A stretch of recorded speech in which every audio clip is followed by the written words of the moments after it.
Chapter 69. The Reality. In the name of Allah, the most gracious, the most merciful. The sure reality. What is the sure reality? And what will make you know what the sure reality is? The Thamud and Ad people denied the coming of the calamity. As for Thamud, they were destroyed by the awful cry.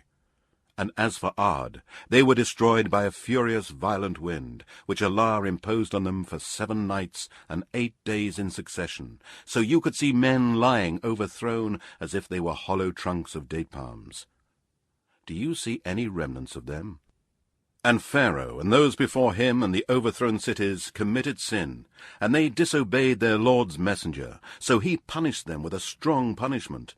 Surely, when the water rose beyond its limits, we carried you in the floating ship, that we might make it a remembrance for you, and that the keen ear may hear and understand it. Then when the trumpet will be blown with one blow, and the earth and the mountains shall be removed from their places, and crumble with a single crushing. Then, on that day shall the great event befall, and the heaven will split asunder, for on that day it will be frail and torn up. And the angels will be on its sides, and 8 angels will on that day bear the throne of your Lord above them. That day you shall be brought to judgment. Not a single secret of yours will be hidden.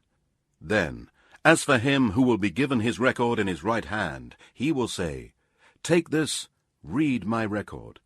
Surely I believed that I would meet my account." So he shall be in a life well-pleasing, in a lofty paradise, with fruit in bunches which will be low and near at hand. Eat and drink with ease for that which you have sent before you in days past.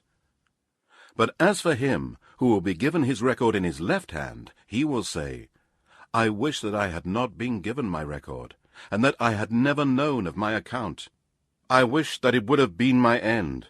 My wealth has not availed me. My power and arguments have failed me." It will be said, "Seize him and fetter him, then throw him into the blazing fire, then fasten him with a chain of which the length is 70 cubits. Surely he did not believe in Allah, the Most Great, and did not urge the feeding of the poor, so he has no friend here this day. Nor any food except filth from the washing of wounds, none will eat except the sinners and disbelievers. So I swear by whatever you see, and by whatever you do not see, that this is surely the word of an honored messenger. It is not the word of a poet, little is it that you believe. Nor is it the word of a soothsayer, little is it that you remember. This is a revelation sent down from the Lord of mankind, jinn, and all that exists. And if he, Muhammad, had forged a false saying concerning us, we would surely have seized him by his right hand, and then certainly would have cut off the artery of his heart, and none of you could prevent us from punishing him. And surely this Qur'an is a reminder for the pious. And surely we know that there are some among you that deny it. And indeed, it will be an anguish for the disbelievers on the day of resurrection. And surely it is an absolute truth with certainty. So glorify the name of your Lord, the Most Great.